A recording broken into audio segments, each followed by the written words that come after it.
نحمده ونصلي ونسلم على سيدنا رسوله النبي الأمين الكريم الحنين الرؤوف الرحيم مولاي صل وسلم دائما أبدا على حبيبك خير الخلق كلهم محمد سيد الكونين والثقلين والفريقين من عرب ومن عجم اما بعد فاعوذ باللہ من الشیطان الرجیم بسم اللہ الرحمن الرحیم۔ اللہ رب العزت کا فضل ہے، اس کا احسان ہے، اور اس کے حبیب حضرت محمد مصطفیٰ صلی اللہ علیہ وآلہ وسلم کے نالین پاک کا تصدق ہے کہ ہم آج رمضان المبارک کی ان خوبصورت ساعتوں میں، بابرکت مہینے میں، ہم اللہ رب العزت کی توفیقات کے ساتھ قرآن حکیم کے اس مبارک سفر میں دوسرے عشرے میں شامل ہو رہے ہیں۔ یہ وہ مبارک سفر ہے جس میں ہم نے 10 پاروں کو ان کے مضامین کے ساتھ سمجھنے کی کوشش کی ہے، اور اللہ رب العزت نے توفیق دی کہ ہم وہ کوشش کر سکیں، وہ صحیح کر سکیں کہ جس کے ذریعے سے ہم اس کے کلام کو سمجھ بھی سکیں اور اس کے کلام کو سمجھنے کے ساتھ اس پر عمل بھی کر سکیں۔ آج ہم اللہ کی توفیق کے ساتھ منہاج ویمن لیگ یورپ کے زیر اہتمام ہونے والے اس قرآن جرنی میں جو اتنا خوبصورت سفر ہے، اس میں ہم انشاءاللہ 11ویں پارے کا آج خلاصہ پڑھیں گے، اور اس میں آنے والے وہ تمام مضامین جو ہماری زندگیوں کے لیے اہم بھی ہیں اور ہمیں ہدایت دیتے ہیں، رہنمائی کرتے ہیں ہمارے ایمان کی مضبوطی کی طرف اور ہمارے عمل صالح کی طرف۔ ہم پڑھنے کی کوشش کریں گے اور سیکھنے کی کوشش کریں گے کہ ہر وہ بات جو اللہ رب العزت جو ہم سے چاہتے ہیں کہ ہماری زندگیاں ایسے فلاح پا جائیں دنیا میں بھی اور آخرت میں بھی، ہم ان باتوں پر عمل کرنے کی کوشش کریں گے انشاءاللہ۔ بسم اللہ الرحمن الرحیم۔ 11واں پارہ جب شروع ہوتا ہے تو اس سے پہلے سورۃ توبہ 10ویں پارے سے اس کا آغاز ہو چکا ہوتا ہے، اور 11ویں پارے میں 94 آیات سے لے کر 129 94 آیت نمبر سے لے کر 129 آیات پر مشتمل ہے۔ پھر اسی پارے میں دوسری سورۃ یونس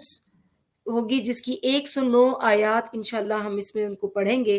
اور پھر اسی پارے میں سورہ ہود کی 5 آیات بھی موجود ہیں۔ سورہ توبہ کی ان آیات میں منافقین کے باطل عذرات جو عذر پیش کرتے ہیں، جھوٹے عذر، اور ان کی جھوٹی قسموں پر یقین نہ کرنے کا حکم آیا ہے۔ مدینہ منورہ کے مہاجر اور انصار کے اخلاص اور ایمان، اور مدینہ کے گرد و نواح کے منافقین کے نفاق کا ذکر کیا گیا ہے، اور حضور نبی اکرم صلی اللہ علیہ وآلہ وسلم کو ان مسلمانوں سے صدقات لینے اور دعا کرنے کا حکم دیا گیا ہے جو بوجہ کاہلی سستی کی وجہ سے جنگ تبوک میں شریک ہونے سے رہ گئے تھے، شریک نہ ہو سکے تھے، اور ان کی جو توبہ ہے اس توبہ کے تائب ہونے پر ان کا ذکر کیا گیا ہے۔ پھر اسی سورہ مبارکہ کی انہی آیات کے اندر مسجد ضرار کی مذمت اور مسجد قباء کی فضیلت بیان کی گئی ہے۔ یہ وہ سورہ مبارکہ ہے، سورہ توبہ، کہ جس میں اللہ رب العزت نے اللہ کی راہ میں جانی و مالی قربانی کرنے والوں کی صفات بیان فرمائی ہیں، مشرکین سے بیزاری اور قطع تعلقی کا اعلان فرمایا ہے، اور مشرکین کے لیے دعائے مغفرت مانگنے کی ممانعت کا ذکر کیا گیا ہے اور نہ مانگنے کی تلقین کی گئی ہے۔ پھر اسی سورہ مبارکہ میں ان 3 مبارک صحابہ کا ذکر کیا گیا ہے جو غزوہ تبوک میں حاضر نہ ہو سکے تھے، جن میں حضرت کعب بن مالک، حضرت بلال بن امیہ، حضرت مرارہ بن الربیع، ان کی جو توبہ ہے ان کا واقعہ بیان کیا گیا ہے، اور اس سورہ کے آخر میں حضور علیہ الصلوۃ والسلام کی فضیلت کا اظہار اور توکل اللہ کا ذکر کیا گیا ہے۔ یہ وہ مبارک سورہ کریمہ ہے جس کے اندر اللہ رب العزت نے جب ان کے مضامین بیان فرمائے ہیں تو وہ جو مضمون مسلمانوں کو سفر تبوک سے واپسی پر منافقین نے جو عذر پیش کیے، جو اپنی باطل جھوٹے عذر پیش کر کے اللہ رب العزت کی بارگاہ میں اور حضور علیہ السلام کی بارگاہ میں جھوٹ بول کر خود کو سچا ثابت کرنے کی کوشش کی گئی، اس عذر کا جواب بھی اسی سورہ مبارکہ کے اس پارے کے شروع میں دیا گیا ہے کہ منافقین کی جو ہے وہ انہیں وعید دی گئی ہے اور قیامت کے دن ان کے برے احوال کا بیان کیا گیا ہے۔ پھر انہی اگلی آیت نمبر 95 میں منافقین بھی قسمیں کھاتے ہیں اور کہتے ہیں کہ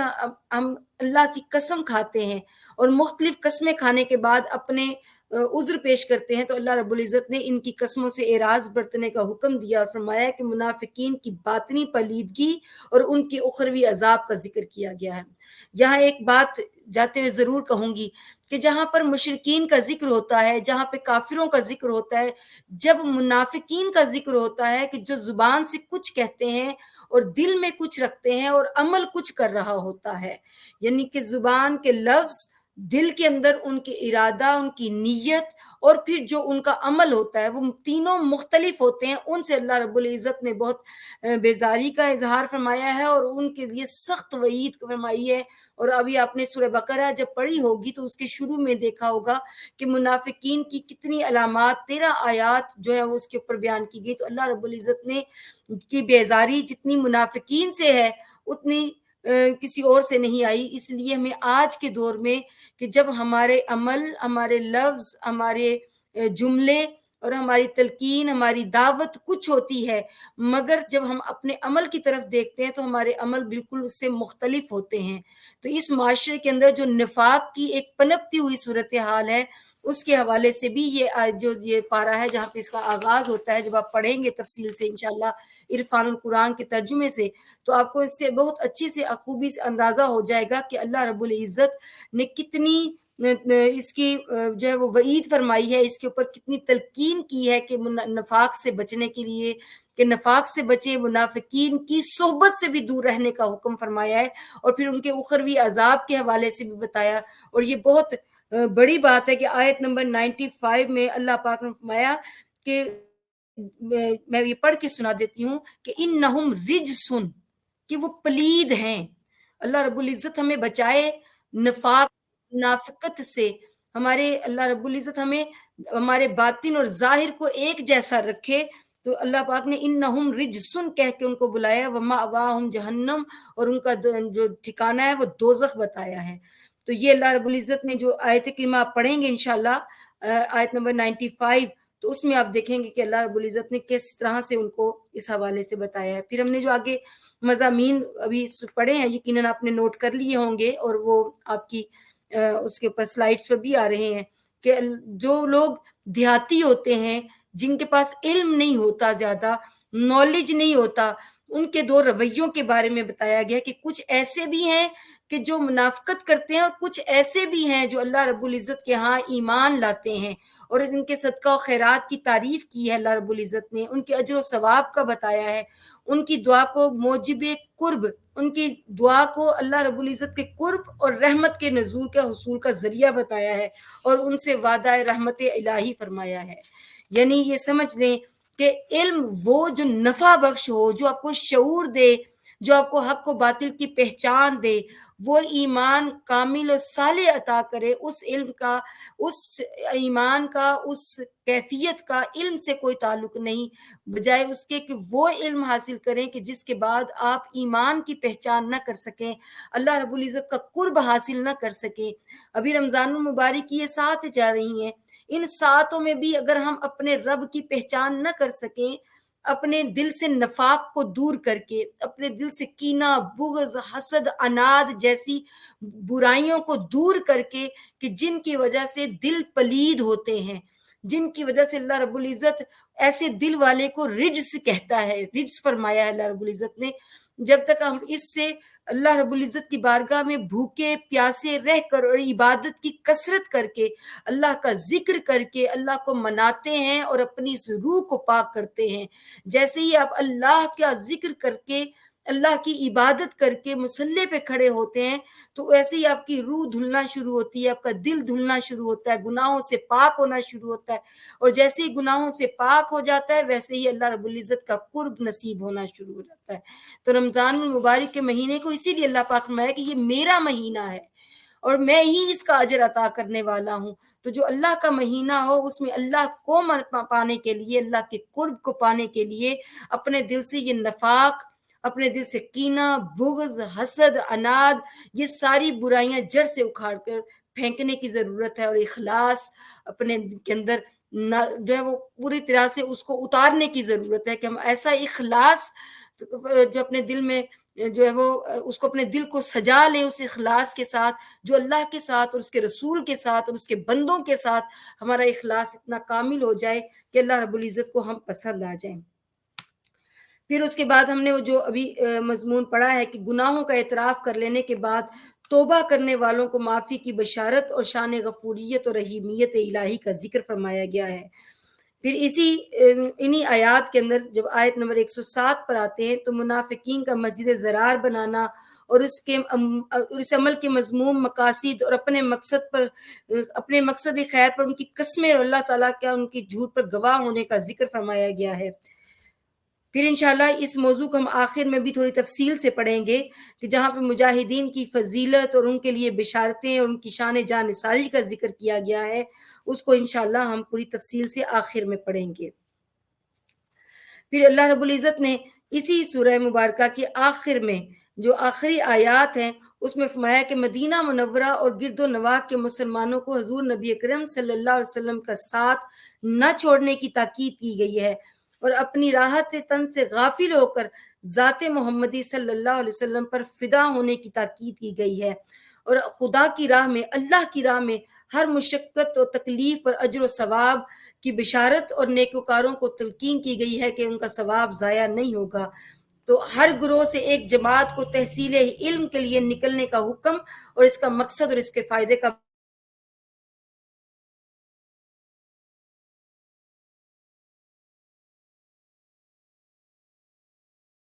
جو منافقین پیش نظر کہ جب آقا علیہ الصلوۃ والسلام کو اس کے حوالے سے اس خدشے کے پیش نظر جب وہ مجلس رسول صلی اللہ علیہ وسلم سے کھسکنے لگتے ہیں، باہر نکلنے لگتے ہیں، تو ایک دوسرے کو اشارہ کرتے ہیں۔ اللہ رب العزت نے ان کے اس کیفیت کو بھی قرآن حکیم کی آیات کے ذریعے سے ہمیں سبق دینے کے لیے بتایا ہے کہ اس طرح کے معاملات بھی اللہ رب العزت کی بارگاہ سے چھپے ہوئے نہیں رہتے۔ پھر آخری آیت کریمہ میں حضور نبی اکرم صلی اللہ علیہ وسلم کی تشریف آوری مسلمانوں کے لیے باعث تسکین ہے اور آپ کی عظمت اور آپ کے مناقب جلیلہ کا ذکر فرمایا ہے۔ انشاءاللہ آخر میں ان 3-4 آیات کے اوپر ہم تفصیل سے بات کریں گے۔ پھر اگلی سورت اسی پارہ کے اندر سورہ یونس ہے جس کا آغاز ہوتا ہے، اور وہ سورہ یونس جس میں کوئی جو ہے وہ سورت نمبر 10 ہے، اور یہ مکی سورت ہے پارہ نمبر 11 میں سورہ نمبر 10۔ اس سورت میں حضرت یونس علیہ السلام کا قصہ ہے، اسی لیے اس کو سورہ یونس کہتے ہیں، جو اس کی آیت نمبر 98 سے ماخوذ ہے۔ 109 آیات پر مشتمل یہ سورہ مبارکہ، جس کے پڑھنے کے حوالے سے اللہ رب العزت کے حبیب صلی اللہ علیہ وآلہ وسلم نے فرمایا کہ جو کوئی اس کو پڑھتا ہے حضرت یونس علیہ السلام کے ماننے والے اور نہ ماننے والوں کے تعداد کے برابر اسے نیکیاں دی جائیں گی، اور فرعون کے ساتھ ڈوبنے والوں کی تعداد کے برابر نیکیاں دی جائیں گی۔ یہ الکشاف میں اس کا جو ہے وہ ریفرنس موجود ہے۔ یہ سورت اس وقت نازل ہوئی، اس سورہ مبارکہ کو پڑھنے والے جب آپ پڑھیں گے انشاءاللہ تو آپ دیکھیں گے کہ یہ سورہ اس وقت نازل ہوئی جب حضور نبی کریم صلی اللہ علیہ وسلم نے تبلیغ کا حق ادا کر دیا، لوگوں کے اندر دعوت توحید اور دعوت رسالت کا حق ادا کر دیا، اور طرح طرح کے دلائل اور بینات سے ان کے اعتراض کا رد فرما دیا، لیکن وہ اپنی ضد اور ہٹ درمی کی وجہ سے باز نہ آئے اور آقا علیہ الصلوۃ والسلام کی دعوت کو قبول نہ فرمایا، بلکہ ان کے رویے کے اندر مزید سختی آ گئی، تندی آ گئی، درستگی آ گئی۔ اس پر آقا علیہ الصلوۃ والسلام کی اللہ رب العزت نے دل جوئی فرمائی، اور اللہ رب العزت نے آقا علیہ الصلوۃ والسلام کے حوصلے کو بلند فرمایا اس سورہ مبارکہ کو نزول کر کے، اور اس میں ذکر کیا ان قوموں کا کہ جنہوں نے انبیاء کی دعوت کو ماننے سے انکار کر دیا اور ان کی ہدایت کی توقع نہ رہی تو ان پر عذاب الہی آیا، اللہ رب العزت نے انہیں ختم کر کے رکھ دیا۔ اس سورہ مبارکہ کے اندر ان قوموں کا تفصیل سے ذکر فرما کر آقا علیہ الصلوۃ والسلام کی حوصلہ بلند فرمایا اور آقا علیہ الصلوۃ والسلام کی دلجوئی فرمائی۔ یہ بڑا خوبصورت صورت ہے اس حوالے سے۔ ان میں جو مضامین ہیں جب وہ پڑھتے ہیں تو پہلی 4 آیات حشر و قیامت کے بیان سے پر مبنی ہے، اس میں دلیل الوہیت، دوسری پیدائش اور اس کی غرض و غایت، اور مومنین کے ثواب اور کفار کے عذاب کا ذکر ہے، یہ ان 4 آیات کے اندر۔ آیت نمبر 5 میں سورج اور چاند کی تخلیق کے حوالے سے اور اس کے جو ان سے فوائد حاصل ہوتے ہیں بیان سے ذات الہی پر اللہ رب العزت پر دلیل دی گئی ہے، چاند کی منزلیں اور اس کی حکمت کے بیان کیا گیا ہے، جمیع مخلوقات کا پر از حکمت ہونا اور تفصیل آیات کا فائدہ اٹھانا، یہ آیت نمبر 5 کے اندر موجود ہے۔ پھر آیت نمبر 6 میں یہ جو صبح و شام ہوتی ہے، سورج کا نکلنا، سورج کا غروب ہونا، صبح ہونا، شام ہونا، اور شام سے پھر رات ہونا، یہ روز و شب کے جو اختلافات ہیں ان کا ذکر کیا گیا ہے، اور تمام مخلوقات میں اللہ رب العزت کی قدرت کی جو نشانیاں ہیں اور جو اس میں پرہیزگاروں کے لیے اللہ رب العزت نے اس کی جو فضیلت بیان کی گئی ہے وہ آیت نمبر 6 میں ذکر کیا گیا ہے۔ آیت نمبر 7 میں کفار کی گمراہی اور اس کی غفلت کا ذکر ہے۔ پھر ایک مضمون جو بہت اہم ہے کہ انسان کا مصیبت کے وقت، یہ ہم نے جب مجھے اچھی طرح یاد ہے ہم نے جب پارہ نمبر 2 پڑھا تھا اس کے اندر بھی میں نے یہ ذکر کیا تھا کہ اللہ رب العزت نے جو قرآن حکیم میں بنیادی طور پر ایک مضمون رکھا ہے جو آج کے دور میں بھی اس کی ہم بہت ساری صورتیں ہمیں نظر آتی ہیں معاشرے کے اندر، وہ یہ کہ جب انسان پر کوئی مصیبت آتی ہے تو وہ سراپا عجز و نیاز بن کر اللہ رب العزت کی بارگاہ میں گر گرانا شروع کر دیتا ہے، اس سے مدد طلب کرنا شروع کرتا ہے، اس کو یاد کرنا شروع کر دیتا ہے، اور اسی کو ہی اپنا سب کچھ مان کر اپنا آپ اس کے سپرد کر دیتا ہے۔ یہاں پر بھی اسی مضمون کو دہرایا گیا ہے، اور پھر اسی طرح سے ہے کہ جیسے ہی وہ مصیبت اللہ رب العزت اسے دور فرما دیتے ہیں تو پھر وہ دوبارہ انہی دنیاوی کاموں میں، انہی سرکشی میں، اسی نافرمانی میں، اسی معصیت میں پھر سے وہ گم ہو جاتا ہے اور شیطان کی طرف راغب ہو جاتا ہے۔ یہ اور شیطان کی طرف سے ان کے اعمال کو خوشنما کر کے دکھایا جاتا ہے تاکہ دیکھیں کہ میرے تو اعمال ہی بہت اچھے ہیں، اپنے اعمال میں گم کر کے دکھایا جاتا ہے۔ یہ آیت نمبر 7 سے لے کر آیت نمبر 12 میں یہ مضمون بیان کیا گیا ہے جو آج کے معاشرے میں پنپتی ہوئی اس برائی کی عکاسی کر رہا ہے کہ جہاں پر اللہ کو اپنے مفاد کی خاطر یاد کیا جاتا ہے، اور جب وہ مفاد پورا ہو جاتا ہے، وہ مقصد پورا ہو جاتا ہے تو اللہ رب العزت کی ذات کو ایسے اپنی زندگی سے نکال دیا جاتا ہے کہ جیسے ہم اس کے بندے ہی نہیں ہیں۔ تو یہ اللہ رب العزت کی طرف سے اس مضمون کا اس آیت نمبر 7 سے لے کر 12 تک میں اس میں ذکر فرمایا گیا ہے۔ پھر آیت نمبر 13 میں گزشتہ امتوں کی ہلاکت کی یاد دہانی اور اس کا سبب اور کفار کو بتایا گیا ہے، کفار کی تحدید کا ذکر کیا گیا ہے۔ پھر آیت نمبر 14 اور 15 میں مشرکین مکہ کا حضور نبی کریم صلی اللہ علیہ وسلم کی آزمائش کے لیے تبدیلی قرآن کا مطالبہ اور اس مطالبے کا جواب اور اپنی شان ابدیت کا اظہار کا مضمون بیان کیا گیا ہے۔ بڑا ہی خوبصورت اللہ رب العزت نے جو مضمون بیان کیا ہے، آیت نمبر 25 کو اگر آپ پڑھیں تو انسان کو کامیاب راستے کی طرف اللہ تعالیٰ کا دعوت دینا اور مشیت الہی سے ہدایت کا نصیب ہونا۔ تو یہ کہے کہ میرے عمل سے مجھے ہدایت میسر ہے تو ایسا نہیں، یہ کبھی مت سوچئے گا،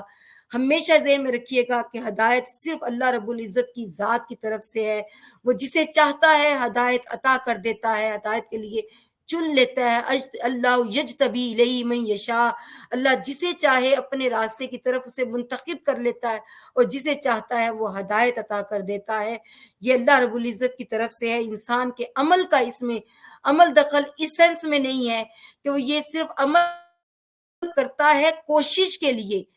وہ کوشش کرتا ہے اور اللہ رب العزت اسے عطا کر دیتے ہیں۔ وہ حدیث پاک اس میں ہمیشہ یاد رکھیں کہ اللہ پاک میں کہ جب کوئی میرا بندہ توبہ کر کے میری طرف آتا ہے تو میں اس کی طرف دوڑ کے جاتا ہوں، وہ ایک بالشت آتا ہے میں 2 بالشت جاتا ہوں، یعنی کہ اللہ رب العزت کا بندہ توبہ کرتا ہے، اللہ سے ہدایت طلب کرتا ہے اور اللہ تعالیٰ اسے عطا کر دیتا ہے، مگر وہ اپنے عمل کی وجہ سے عمل کے بدلے نہیں لیتا بلکہ اللہ کی رضا سے اس کو ہدایت میسر آتی ہے۔ پھر محشر میں مشرکین اور ان کے باطل معبودوں پر جو قہر اللہ رب العزت کی طرف سے نازل ہوگا، جو عذاب نازل ہوگا اس کا ذکر فرمایا ہے۔ لوح محفوظ میں نافرمانوں کا عذاب لکھ دیا گیا ہے، جو نافرمانی کرے گا اللہ کے احکامات کی اس کی حدود کی میں تجاوز کرے گا، اللہ رب العزت نے ان کے لیے لوح محفوظ میں عذاب لکھ رکھا ہے۔ پھر قرآن حکیم کے من گھڑت ہونے کی تردید کر دی، جو کفار و منافقین ایک سازش کرتے تھے، وہ اللہ رب العزت نے ان کی سازش کی تردید کر دی اور اس کی حقانیت اور اس کے اوصاف کا ذکر کیا آیت نمبر 37 کے اندر۔ پھر آیت نمبر 39 کے اندر جو کفار کا جہل اور عناد ہے، جس کا ابھی ہم ذکر کر رہے تھے کہ اپنی جہالت کی وجہ سے، حسد کی وجہ سے جو بغض اور عناد اور کینہ پروری ہوتی ہے، اور اس کی وجہ سے قرآن کریم کی جو تکذیب کی جاتی ہے، قرآن حکیم کو جھوٹا کہا جاتا ہے، نعوذ باللہ معاذ اللہ، اور جو ہے وہ کہ انسان کا علوم قرآنیہ کا احاطہ نہ کر سکنا اور تکذیب قرآن پر نبی کریم صلی اللہ علیہ وسلم کی دلجوئی، یہ آیت نمبر 39 میں اس کا مضمون فرمایا گیا ہے۔ اور یہ ذہن میں رکھ لیں کہ مفاد پر قرآن نہیں پڑھا جاتا۔ آج کے دور میں ہم اسکالرز کے لیے جو اہل علم ہے جو قرآن پڑھاتے ہیں، قرآن کی دعوت دیتے ہیں، وہ سمجھ لیں کہ کبھی بھی قرآن کے اندر سے صرف اپنے مفاد کے لیے اپنی من پسند احکامات کا ذکر نہیں، بلکہ جو اللہ نے جس طرح سے جو ہدایت بنا کر قرآن نازل فرمایا ہے، اس کو من و ان اس طرح سے پیش کرنا ہم پر لازم ہے۔ پھر کفار کا ظاہری آنکھوں سے نور حق کو دیکھنا، جبکہ دل کی آنکھوں کا اندھا اور بے نور ہونا۔ قرآن اسی کو سمجھ آتی ہے جس کے اندر کا نور جاگ رہا ہو، جو دل کے اندر دل کی صفائی کے ساتھ، دل کی روشنی کے ساتھ قرآن کو پڑھتا ہے، قرآن اسے ہدایت عطا کر دیتا ہے۔ اللہ تعالیٰ کا کسی جان پر ظلم نہ فرمانا اور انسان کا خود گمراہی میں سرگرداں ہو کر خود پر ظلم کرنا ہے۔ انسان برائی کرتا ہے تو اپنے اوپر خود ظلم کرتا ہے۔ کس سینس میں؟ کہ جب وہ اپنے اوپر اللہ کی نافرمانی کر کے کوئی گناہ کرتا ہے تو اللہ رب العزت کو تو اس سے اللہ ظالم نہیں ہے، اللہ کسی پر ظلم نہیں کرتا۔ اس آیت کریمہ کے مطابق انسان گناہ کر کے خود کو عذاب کا مستحق بنا کر اپنی جان پر خود ظلم کرتا ہے۔ اور یہ اپنی جان پر ظلم کرنے سے مجھے آیت کریمہ سورہ النساء کی یاد آ گئی کہ جو اللہ رب العزت فرمایا کہ جو کوئی تم میں سے وَلَوْ أَنَّهُمْ إِذْ ظَلَمُوا أَنفُسَهُمْ جَاءُوكَ وَاسْتَغْفِرُوا اللَّهَ وَاسْتَغْفَرَ لَهُمُ الرَّسُولُ لَوَجَدُوا اللَّهَ تَوَّابًا رَحِيمًا۔ یقیناً آپ نے یہ آیت کریمہ پڑھی ہوگی کہ اس کے اندر اللہ رب العزت فرمایا کہ جب تم اپنی جانوں پر ظلم کر بیٹھو تو چلے آؤ میرے محبوب کی بارگاہ میں، اور پھر اپنے جانوں پہ جو تم نے ظلم کیا اس پر ندامت کرو، اس پہ توبہ کرو، استغفار کرو، اور میرے محبوب صلی اللہ علیہ وسلم بھی تمہارے لیے سفارش کر دیں، استغفار کریں، تو یقیناً اللہ تمہیں بخشنے والا ہے۔ ہر امت کے پاس نبی یا رسول کا آنا اور انبیاء کرام کی نافرمانی پر امتوں کے اخروی انجام کا ذکر کیا گیا ہے۔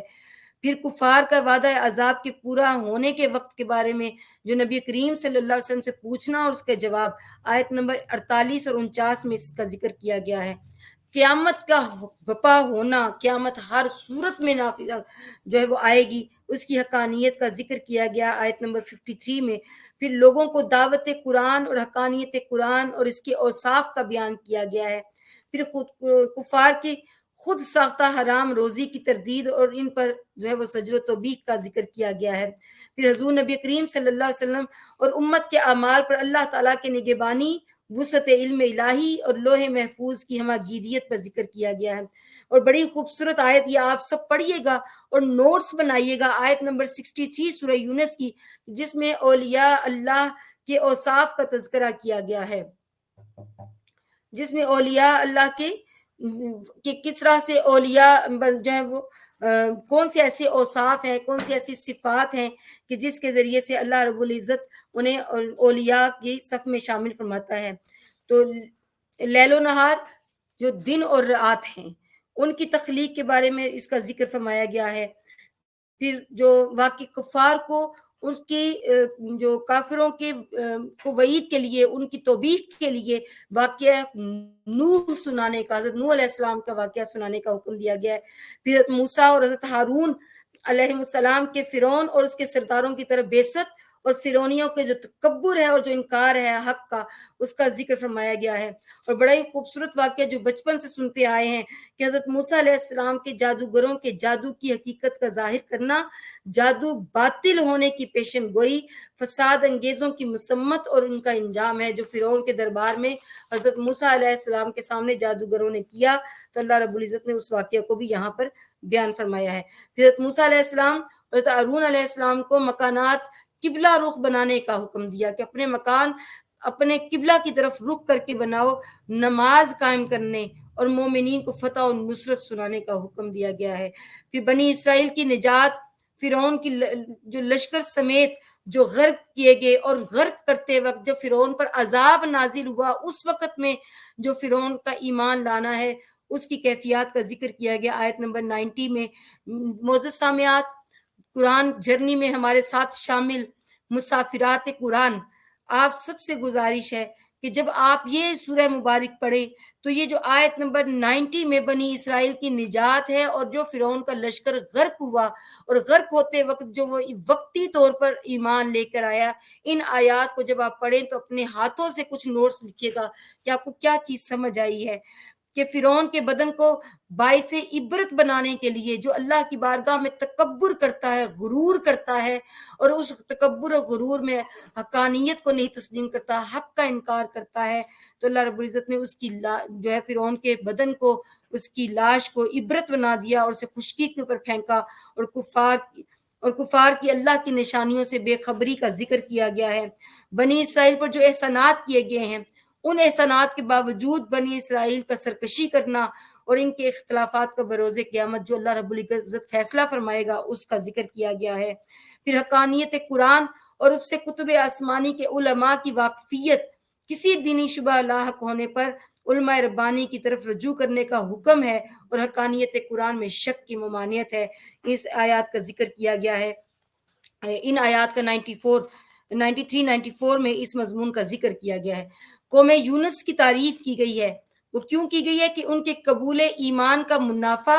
کہ ان میں سے کچھ تھے جو ایمان لے آئے تھے اور ان کے سوا کسی قوم کا کلیتاً ایمان نہ لانا، اس کا ذکر کیا گیا آیت نمبر 98 میں۔ اور پیغمبروں اور امتوں کی نجات بخشی اور امت محمدیہ سے اخروی نجات کا وعدہ آیت نمبر 103 میں کیا گیا ہے۔ اور یہ حضور علیہ السلام کو عبادت پر یکسوئی پر معمور رہنے اور شرک خفی سے بچنے کی تاکیدی ہدایت فرمائی گئی ہے۔ یہ آقا علیہ السلام کے ذریعے سے امت کے لیے یہ تاکید کی گئی ہے۔ اور پھر اللہ کے سوا کسی کا تکلیف دور نہ فرمانا، نفع و ضرر صرف اللہ ہی کے اختیار میں ہونا، فضل و کرم کا مشیت الہی کے ماتحت ہونا، اور اللہ کی شان غفوریت اور رحیمیت کا ذکر ہے۔ اور لوگوں کو دعوت الی الحق، ہدایت و گمراہی اختیار کرنے کے نتائج اور منصب محمدی صلی اللہ علیہ وسلم کی وضاحت کی گئی ہے، اور حضور نبی کریم صلی اللہ علیہ وسلم کو اتباع وحی، مشرکین کے ایذا پر صبر کرنے اور فیصلہ الہی کے منتظر رہنے کی ہدایت فرمائی گئی ہے، یہ آیت نمبر 109 میں کہا گیا ہے۔ پھر اس کے ساتھ ہی سورہ ہود شروع ہوتی ہے۔ سورہ ہود مکی سورت ہے، پارہ نمبر 11 سے شروع ہوتی ہے، صرف 5 آیات پارہ نمبر 11 میں ہے، باقی آیات تمام 12 میں ہیں، پارہ نمبر 12 میں ہے۔ اس سورہ مبارکہ میں جو اس کا یہ سورہ جو ہے وہ اس وقت نازل ہوئی، سورہ ہود، جب بہت نازک دور تھا اور جب بہت مزاحمتیں تھیں، اس کے باوجود اسلام کا نور کفر و شرک کے پختہ مورچوں کو سر کرتا ہوا آگے بڑھ رہا تھا، جس کے باعث کفار و مشرکین بہت آتش بھپا تھے کہ ہمارے اتنی رکاوٹوں کے باوجود اسلام کیسے پھیل رہا ہے، حق اپنا راستہ خود بناتا ہے۔ یہ قرآن ہمیں اس سورہ مبارکہ کے ذریعے سمجھا رہا ہے کہ چاہے کوئی کتنا ہی چاہے کہ حق کو دبا دیا جائے، حق کی راہ میں رکاوٹ کر دی جائے، حق کو غالب ہونے سے روکا جائے، بالآخر حق غالب ہو کر رہتا ہے۔ اسی موضوع کے اوپر، اسی مضمون کے اوپر یہ سورہ مبارکہ ہے کہ اسلام اور حضور نبی کریم صلی اللہ علیہ وسلم کے خلاف ان کی سازشیں، بہتان طرازی اس حد تک پہنچ گئی تھی کہ نادار و بے بس مسلمان پر انہوں نے ظلم کی انتہا کر دی۔ تو ان حالات میں اس سورہ مبارکہ کا نزول یقیناً ان کے لیے حوصلے کا باعث بنا اور غیر خدا کی عبادت کی ممانعت، اور حضور نبی کریم صلی اللہ علیہ وسلم کا منصب نذیر و بشیر، جہاں پر ڈر بھی سناتے ہیں اور خوشخبری بھی سناتے ہیں۔ انکار کرنے والوں کے لیے دوزخ کا اور عذاب کا ڈر ہے، اور مان لینے والوں کے لیے جنت کی خوشخبری ہے اور اللہ رب العزت کی رضا کی خوشخبری ہے۔ پھر بارگاہ الہی میں توبہ استغفار کرنے کا حکم ہے کہ دونوں حکموں کا دنیاوی فائدہ بھی ہے اور اخروی فائدہ بھی ہے۔ پھر قیامت کی یقین دہانی ہے اور قدرت الہی اور اس کی حقانیت پر قیامت پر استدلال ہے۔ پھر کفار کا بغض و عداوت کہ رسول کریم صلی اللہ علیہ وسلم کو چھپانا، ان کے زعم باطل کی تکذیب اور ان کے وسعت شان علم الہی کا ذکر فرمایا گیا ہے۔ آئیے معزز سامعات، اب ہم ان 2-3 آیات کو پھر سے پڑھتے ہیں جو میں نے سورہ توبہ کے اندر سے آیت نمبر 100 ہے، جس پر اللہ رب العزت نے بہت خوبصورت مضمون فرمایا ہے۔ میں چاہتی ہوں کہ وہ آپ اور میں مل کر ہم پڑھیں۔ وہ یہ ہے، بسم اللہ الرحمن الرحیم، کہ والسابقون الاولون من المہاجرین والانصار والذین اتبعوهم بإحسان رضی اللہ عنہم ورضوا عنہ وأعد لهم جنات تجری تحتها الانہار خالدین فیہا ابدا ذالک الفوز العظیم۔ یہ اللہ کی رضا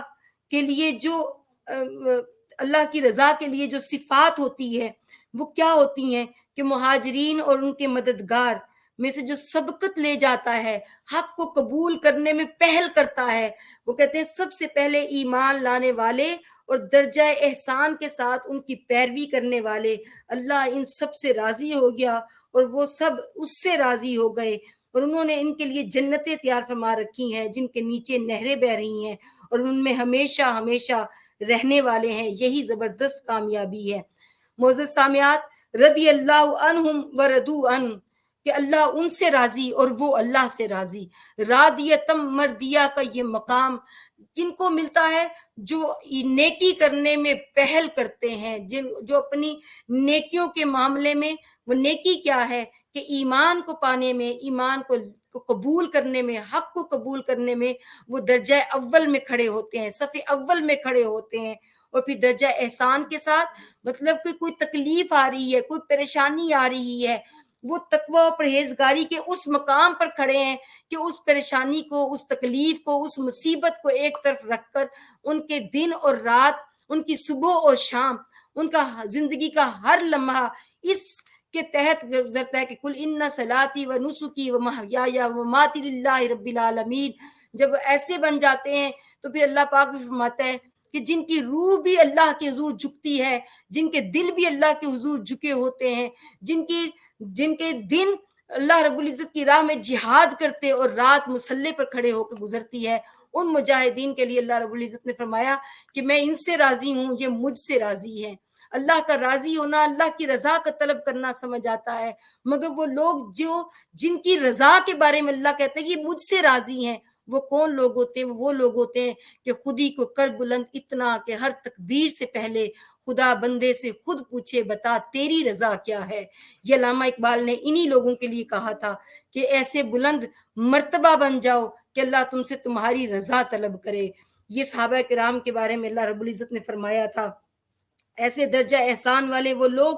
جو اپنی قربانیاں دیتے ہیں جنتوں کے لیے نہیں، بے شک اللہ نے ان کے لیے جنتیں لکھی ہیں، وہ اللہ سے راضی اللہ کے لیے ہوتے ہیں، وہ اللہ کی راہ میں قربانیاں اللہ کی قربت کی خاطر وقت کرتے ہیں، وہ اپنے سر تن سے جدا کرواتے ہیں، وہ اللہ کی راہ میں جہاد کرتے ہیں، وہ پیٹ پہ پتھر باندھ کے بھی جہاد کر رہے ہوتے ہیں۔ بدر کے میدان میں دیکھ لیں، احد کے میدان پہ دیکھ لیں، وہ کسی غزوے میں ہوں، وہ سفر میں ہوں، حضر میں ہوں، ان کے دل اللہ کے حضور جھکے رہتے ہیں۔ محمد الرسول اللہ والذین معہ اشداء علی الکفار رحماء بینہم تراہم رکعا سجدا یبتغون فضلا من اللہ ورضوانا۔ یہی وہ لوگ ہیں جو اللہ کے حضور جھکے رہتے ہیں اور دن اللہ کے فضل کی تلاش میں گزرتے ہیں، جو رحیم ہوتے ہیں، محبت کرنے والے ہوتے ہیں۔ اللہ پاک پھر ان کی رضا کو تلاش کرتا ہے، پوچھتا ہے کہ بتا تو راضی ہے؟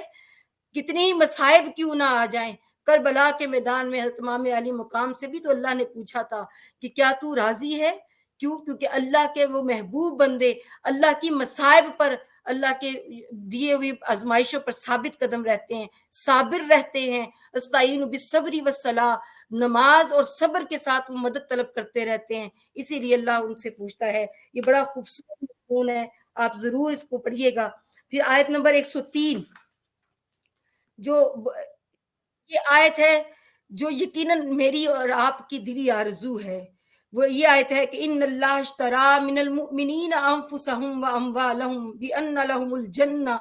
بے شک اللہ نے اہل ایمان سے ان کی جانیں اور ان کے مال ان کے لیے جنت کے عوض خرید لیے ہیں۔ یہ کتنا خوبصورت سودا ہے کہ مومنین سے اللہ پاک ان کی جانیں خریدتا ہے۔ کن مومنین سے؟ یقاتلون فی سبیل اللہ فیقتلون ویقتلون، جو قتل کیے جاتے ہیں اور قتل کرتے ہیں اللہ کی راہ میں۔ وعدن علیہ حقا فی التوراۃ والانجیل والقرآن ومن اوفی بعہدہ من اللہ فاستبشروا ببیعکم الذی بایعتم بہ وذلک هو الفوز العظیم۔ التائبون العابدون الحامدون السائحون الراکعون الساجدون الآمرون بالمعروف والناہون عن المنکر والحافظون لحدود اللہ وبشر المؤمنین۔ آیت نمبر 111 112، اتنا خوبصورت مضمون کہ بھئی اللہ کی راہ میں اللہ کی سامنے اپنی جانیں پیش کر دیں۔ اللہ میں آپ کو اپنی جان پیش کر دیتا ہوں، اس کے بدلے میں مجھے کیا چاہیے؟ اللہ مجھے تیری رضا چاہیے۔ اللہ سے وعدہ کر لے کہ اے اللہ میں اگر اپنا مال اپنی جان تیری راہ میں قربان کر دوں تو مجھے کیا ملے گا؟ اللہ پاک اس سے وعدہ کر رہا ہے۔ وہ وعدہ کیا ہے؟ وہ کہتے ہیں وہ وعدہ میں نے صرف قرآن میں نہیں کیا، میں کہ تورات میں بھی موجود ہے، انجیل میں بھی موجود ہے۔ اور کون ہے جو اللہ کو اپنے وعدے سے جو ہے وہ زیادہ پورا کرنے والا ہے؟ سو ایمان والو، تم اپنے سودے پر خوشیاں مناؤ کہ تم نے اپنی جانیں اللہ کے ہاں گروی رکھ دی ہیں، بیچ دی ہیں۔ اللہ تو یہ خرید لے اور اپنی رضا عطا کر دے۔ اس سودے پر اللہ پاک فرماتے ہیں وہ کون لوگ ہیں؟ وہ لوگ ہیں جو توبہ کرنے والے ہیں۔ معزز سامعات، جو آج رمضان المبارک کے اس دوسرے عشرے میں اللہ سے مغفرت طلب کر رہے ہیں، اللہ کے حضور اپنے گناہوں کی توبہ کا طلب کر رہے ہیں، وہ سن لیں کہ توبہ کرنے والے، عبادت گزار، حمد و ثنا کرنے والے، دنیاوی لذتوں سے کنارہ کش روزہ دار، خشوع و خضوع سے رکوع کرنے والے، قرب الہی کی خاطر سجود کرنے والے، نیکی کا حکم کرنے والے اور برائی سے روکنے والے اور اللہ کی حدود کی حفاظت کرنے والے ہیں، ان اہل ایمان کو خوشخبری سنا دیں کہ ان کا سودا قبول کر لیا گیا ہے، ان کا مال بک گیا، ان کی جان بک گئی۔ تو جس کی جان اللہ کے حضور بک جائے اس سے بڑھ کر کون خوش نصیب ہوگا؟ تو یہ ایک آیت نمبر 103 اتنی خوبصورت ہے کہ وقت کی کمی ہے، ادروائز میں اس کو ضرور تفصیل سے پڑھتی۔ آیت نمبر 107 اور 108 یہ وہ آیات ہیں کہ جس پر اللہ رب العزت نے آیت نمبر 111 اور 112 یہ ضرور آپ اس کا ترجمہ پڑھیں کہ آیت نمبر 111 میں جو ہم نے ابھی پڑھا ہے، پھر ایک آیت نمبر 107 اور 108 یہ آپ پڑھیں۔ یہ وہ آیات ہے جن کے اندر اللہ رب العزت نے ان دو مسجدوں کا ذکر کیا ہے۔ ایک وہ جگہ جہاں پر مسجد زرار، جہاں منافقین نے اپنے رہنے کی جگہ بنائی ہے لیکن کہا اس کو مسجد ہے۔ یہاں ایک نقطہ بڑا اہم ہے جو میں آپ سب کے ساتھ شیئر کرنا چاہتی ہوں، وہ یہ لکھ لیں کہ جو جگہ بھی فتنہ و فساد کا باعث بنے، جس جگہ سے اناد پھیلے، فساد پھیلے، جس جگہ پر بیٹھ کر منافقت کا باعث جو جگہ بن جائے، چاہے وہ مسجد ہی کیوں نہ کہلائے، وہ زرار ہوگی۔ وہ مسجد زرار ہے، وہ فتنے کا باعث ہے، اسے جلا دینے کا حکم ہے۔ اس لیے جگہ کوئی بھی ہو مگر وہاں پر عمل کیا ہو رہا ہے، اس عمل کی بنیاد پر اس جگہ کی اہمیت ہوگی۔ اور پھر آیت نمبر 122 جو بہت آخر میں آپ سب سے ساتھ ذکر کرنا چاہوں گی، اس کا ایک حصہ پڑھوں گی، باقی آپ خود پڑھ کر اس کا پورا مضمون لکھیے گا۔ اور وہ یہ ہے کہ فلولا نفر من کل فرقۃ منہم طائفۃ لیتفقہوا فی الدین۔ میں منہاج ملی کو اور منہاج القرآن انٹرنیشنل کو مبارکباد پیش کروں گی کہ وہ اس جماعت کا حصہ ہے جو آج قرآن فرما رہا ہے کہ سارے تو نہیں نکل سکتے، سارے مسلمان تو ایک ساتھ نہیں نکل سکتے، مگر کیوں نہ اس میں سے ایک گروہ نکلے۔ فلولا نفر من کل فرقۃ منہم، تم میں سے کوئی ایک جماعت نکلے